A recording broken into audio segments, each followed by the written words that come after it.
Welcome to the Stress Free Dentist Podcast. I'm your host, Dr. Eric Block. As always, I want to inspire, entertain, and educate you on the best tools and technologies out there. My goal is to help make your practice and career more profitable, efficient, and most importantly, more enjoyable. And check out all of my nonfiction and children's books on Amazon. And check out the stressfreedentist.com for any upcoming events. And if you're feeling you're a dental professional that's burnt out, or you just feel stuck or want to get to that next level, visit the International Academy of Dental Life Coaches or www.iadlc.com, and we'll get you matched up with a life coach that understands dentistry. I also wanted to thank our amazing sponsor, Equa Marketing. They have helped me and my practice over the years to improve with SEO and website performance. And to find out how you can make your practice dominate in your area, go to www.equa.com/MSMSFD to book your complimentary meeting. Again, that's www.ekwa.com/MSMSFD. Okay, everyone, welcome back to another episode. And we are joined by a recurring guest, Naren Arulrajah, who's the CEO of Equa Marketing. And we're actually going to be talking about something super powerful and interesting. All about the influence principles to attract and retain new patients. But first, Naren, thank you so much for joining us. I'm really happy to be here, Eric. Thank you for the opportunity. And I really enjoy this topic, influence principles, as a way to attract and retain new patients. So I really appreciate the opportunity to share what I know with the audience. Yeah, and it's super interesting to look into the psychology of influencing people and marketing and how to get patients to say yes. One of the experts is Dr. Robert Cialdini. What are the 7 influence principles that he has taught? Absolutely. So Dr. Robert Cialdini, as many of you already possibly know, he is the foremost expert when it comes to, how to get people to say yes, how to influence people. Could be your child, could be somebody you're selling to, right? Even a patient. So he wrote a book called Influence back in the 80s, and he's a psychologist. He's a PhD in psychology. He's a professor at in Arizona State. He did a lot of research and studied thousands and thousands of people, and he figured out there are 7 principles. If you apply it properly, people are 3 times more likely to say yes. And what he kind of said, his thesis is, when you apply these principles, it creates a moment. In that moment, people are 3 times likely to say yes. So the key is, do you know how to use these principles to create the moment when people are more likely to say it? And the second key is, are you using that moment? Because the moment is very short. If you don't use it, that advantage you have where they're 3 times more likely will vanish. So that's what he taught. And then the 7 principles he taught are reciprocity. So first one is reciprocity. That is, when somebody else does something good for you, you feel obliged to do something back for them, right? Reciprocity. So now you can use that to your advantage. You do something good for the other person, they are now almost itching to wanting to do something good for you. Like they want to do something good for you because they feel that obligation because you did something good for them. Commitment or consistency. These go hand in hand. That's one principle. One is the idea that we are committed to our promises. So Eric and I said, we are going to meet at this time and do a podcast. I'm committed because I respect Eric and he's committed. He respects me. We both show up on time and we record it, right? So we made a commitment. We also committed to our values, right? Let's say, depending on your upbringing, you are taught not to steal or not to lie. You're committed to that value. So anytime you're in a situation when you have to, lie, you won't, because that value that's in you is so powerful that you will be consistent with that value. So it's commitments we make verbally, and then commitments, like I will show up at a certain time, as well as commitments we have to our values and beliefs and so forth. So what it's saying is that commitment/consistency, we act consistent with the commitments we believe in or we make. Next one is, some people call it consensus, some people call it social proof. The idea that if everyone is going in one direction, we will go in that direction, right? In other words, we follow the crowd. That's a human trait. I mean, that's what they call status quo, right? We do what everybody else does. Everybody else has, nice cars. We want to have a nice car. Everybody else has a particular, think, a particular restaurant is great because they line up outside of that restaurant. We feel the urge to line up outside of that restaurant because everybody else is doing it. A modern manifestation of social proof is Google reviews. So when you have 5-star reviews from 500 people, that's an example of social proof. These are all strangers, but we trust that those strangers because it's not one stranger, but rather a group of strangers. So that's social proof. Next one is authority. The idea is that we listen to authority figures. So for example, from the time we are children, we go to school and we listen to our principals, our teachers, right? We are taught to listen to these people who are, in authority. An example of someone who used that very powerfully is Oprah Winfrey. So Oprah, became famous, and because she was famous, we were willing to listen to her. She would recommend a book. Those books are sold out. I mean, I think she was responsible for, the sale of like 55 million books. And typically whatever that she's promoting goes up the charts. Anything that she's not promoting goes down the chart. It's that powerful. So authority figures have influence over us. We listen to them, we trust them, we do what they tell us to do. Next one is liking. This is like the idea that we do business with those we like. So if I have to choose between two people, whether it's voting for a presidential candidate or, the dentist that I want to go to, I'm going to go to the one I like versus the one I don't go to that person. So are you likable? How do you become likable? Be interested in other people. Like talk about what's important to them. I like gardening. Eric is my dentist. He will ask about gardening because he knows that's important to me. The more we care about what the patient wants, the more likable you are. So the opposite of getting people to like you is all about me, me, me. Look at me. I'm smart. I got this. I got that. Look at my new boat. They don't care. You don't want to talk about your new boat. You want to talk about what they want to talk about, what they are interested in. The other way to get people to like you is care about them, treat them like you want to be treated. Like, what would you recommend to them? How would you deal with them if you are on the other side of the chair? And is not only you, but is your team doing that, right? Is your team getting the patient to like your practice? Scarcity. It's kind of tricky to use scarcity in dentistry or any kind of healthcare because, doctors that I know, they want to treat all people and take care of everyone. So saying, I'm going to make it scarce may not appeal to a lot of doctors. So scarcity is the idea that we want what we cannot have. I mean, a classic example is Apple. Every time a new iPhone comes out, they make slightly less than what they need to make. Why? Because every TV station and every media is covering these stories about, people lining up outside the Apple store and, it's sold out and they can't get it. The more we can't have something, the more we want it. That's why, being on the college football team is popular with the ladies and vice versa. You are in the, the cheerleading squad. You might be popular with the guys because there's only like few of you versus the entire school. So scarcity is a very powerful influence principle. Unity, that's a new one that he introduced. That's the 8th principle.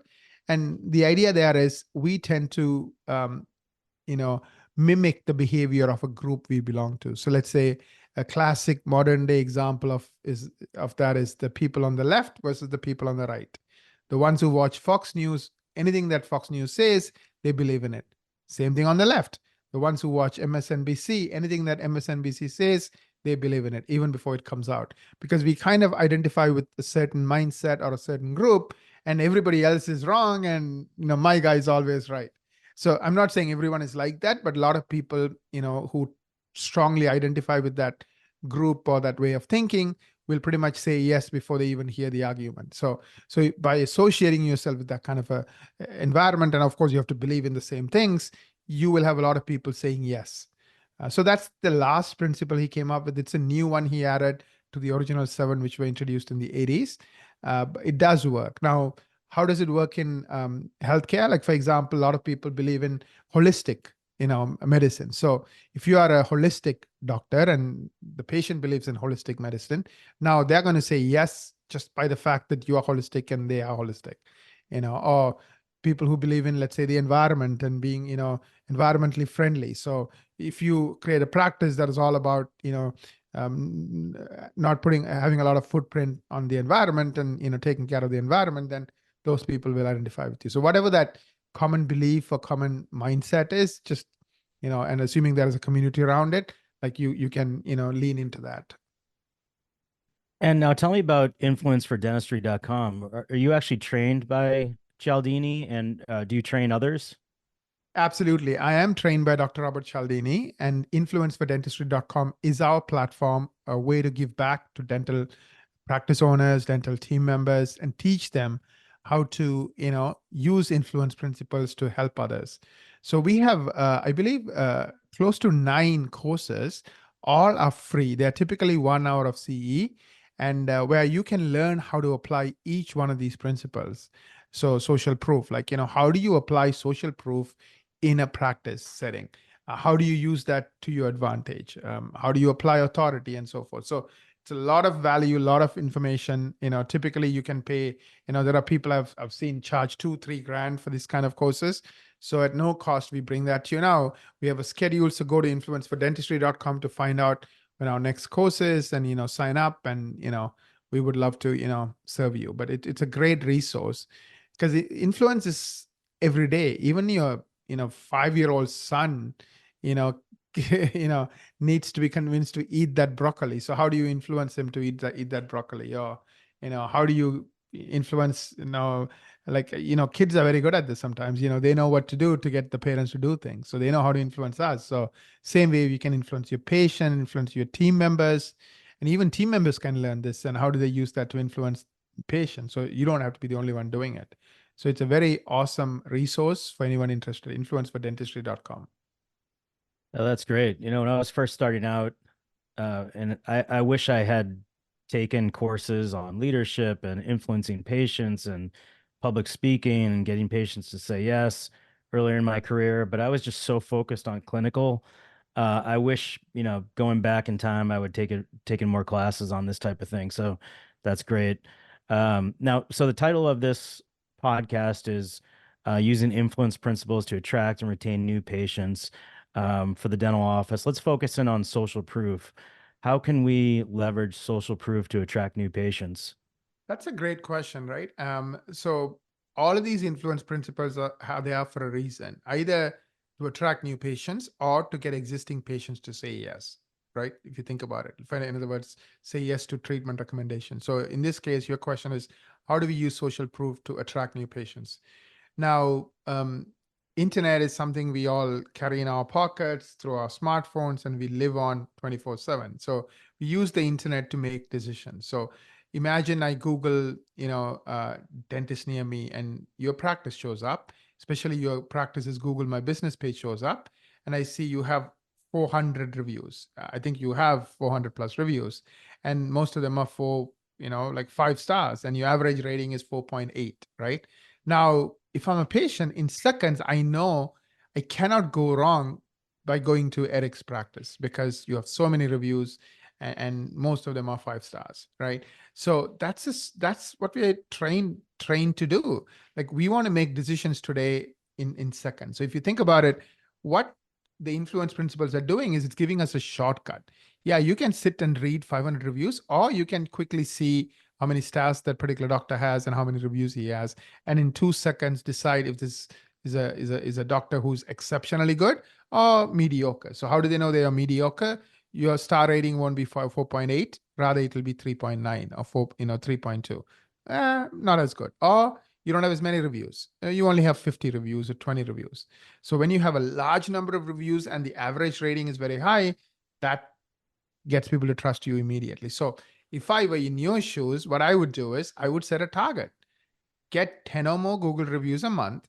And we help our clients by providing them tools and strategies on how to do that. Minimum 10, right? Because if you're getting 10 reviews a month, that's 120 a year. So in 3 years, that's 360 new reviews on top of what you already have. Second thing is, try to get what I call love letter reviews or paragraph reviews. So, again, there are techniques. When patients are happy, that's when you should ask them to write it. Remember, Cialdini said, strike when the iron is hot. So the iron is hot in that moment when they are in your practice and they're really happy about what just happened. Maybe You're talking about something and they're like, oh, I'm so glad I'm your patient and blah, blah. They're like raving about you. That's when you should ask them to write the Google review. So understand the moment and get these love letter reviews. And most importantly, take a stance. I will get minimum 10 reviews a month, minimum, and then stick with it. And there are techniques on how to make it happen and how to make this a team sport as opposed to you are doing it all by yourself, where everybody's pitching in and you're getting that 10 reviews. We have practices that get 15 reviews a month, 20 reviews a month. So, of course, now you can even not settle at 10, you can even go further. And what about reciprocity? How do the dentists leverage reciprocity?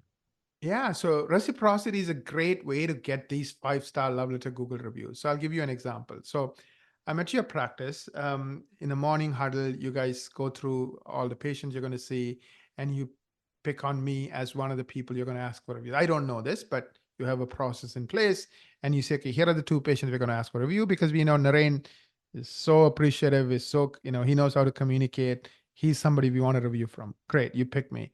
So the best way to get me into that, remember that moment when I'm 3 times more likely to say yes, is to use reciprocity. So how do you use reciprocity? What is reciprocity? It's about, the feeling of gratitude, feeling of like, I feel grateful to you. Therefore, I feel like I need to do something.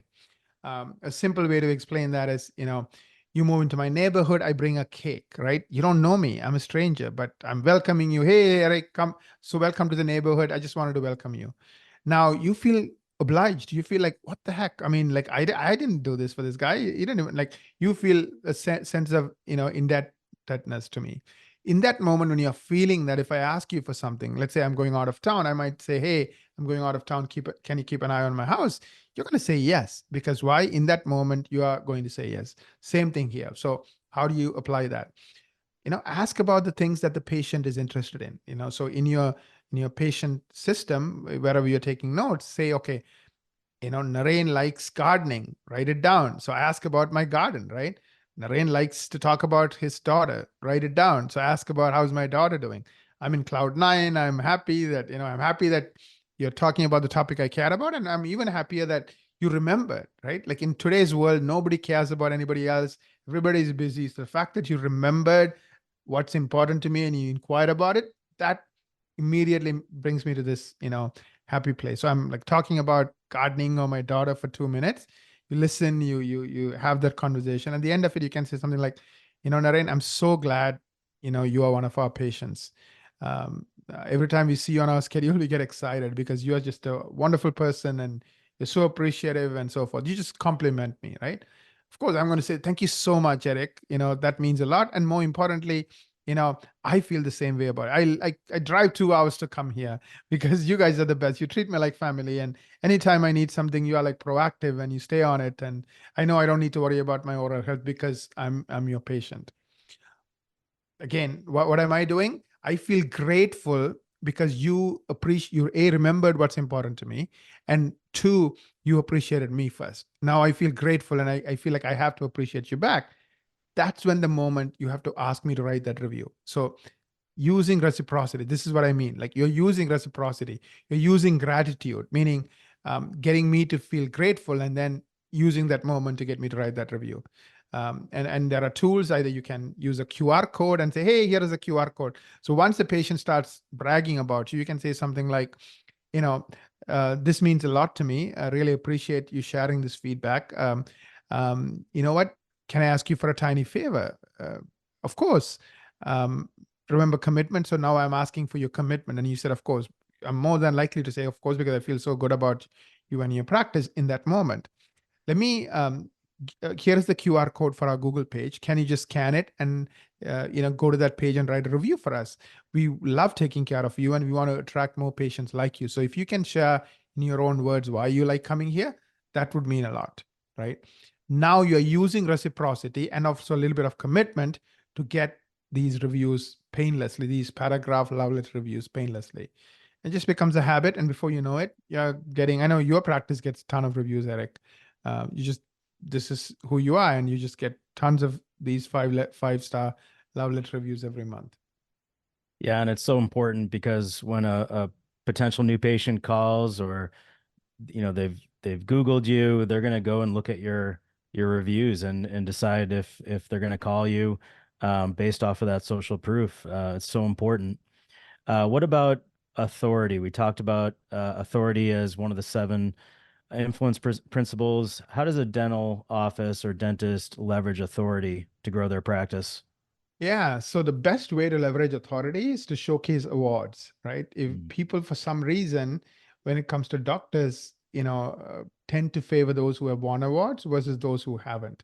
Of course, it could be a local award, maybe a local magazine. So anytime you win an award, add it to your About the Doctor page, add it to your homepage. And again, we have done experiments on it.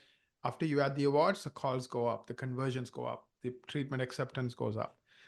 Another simple hack is, we have our own award system, and that's through what we call Doctor's Choice Awards, meaning you get your colleagues to write a review for you. Now, there's two benefits. One is you're getting social proof, but these are reviews from doctors, which means people trust it a lot more. So imagine reading reviews from 10 other doctors about how great you are and how much they know you and appreciate you as a colleague. Could be fellow dentists, could be your patients who happen to be doctors, could be people you went to school with, anybody. As long as they know you, they can write a review for you. Now, the way we give an award is we look at how many reviews you have versus everybody else in that same town. So let's say you have the most number of reviews, whatever the number is, then of course we can give you an award saying, hey, he's the, you know, um, Doctor's Choice Awards, winner for Chicago. So as long as you are the dentist with the most number of awards in your town, then of course you can get an award. And now you can showcase that award, whether it's on the About the page, the homepage. Some people even like frame that and put it on the lobby. So that helps with patient acceptance because, we want to influence people, and, it's a great way to do that. And now, what's the next step as far as trying to leverage the principles taught by Cialdini? And we want to attract and retain new patients. What's the next step there? Yeah, so I think you need to get an audit done, right? Because I'm sure you listen to this podcast and I'm sure you got some points, but you may not be the expert on, am I using influence principles on my website and so forth. So, I recommend booking what we call a marketing strategy meeting. In that meeting, we will look at the way you are applying influence principles on your website, along with how you're doing SEO and various other things. And then we'll give you a report card. So if you're doing great, we'll say you're doing great. If you're not, then, we'll say you're not. When you book that marketing strategy meeting, the link is equa.com, ekwa.com/MSMSFT, equa.com/MSMSFT. You can also get it from the show notes. Mention that you want us to look at how you're applying influence principles. We call it an influence audit. Please also do an influence audit. Just mention that when you're booking that meeting. In our conversation with you, we'll talk about how well you're applying or not applying the influence principles. And then finally, we'll also give you a plan to kind of change your situation wherever it is to get into the top 5% when it comes to applying influence principles and obviously dominating Google. So equa.com/MSMSFT. That's great stuff. Thank you so much for joining us. Again, Naren Arulrajah, the CEO of Equa Marketing. Thanks again for listening to the Stress Free Dentist podcast. And don't hesitate to get in touch with me at info@thestressfreedentist.com. And if you haven't already, please subscribe on your favorite platform and leave us a review. Until the next episode, I'm Dr. Eric Block, the Stress Free Dentist.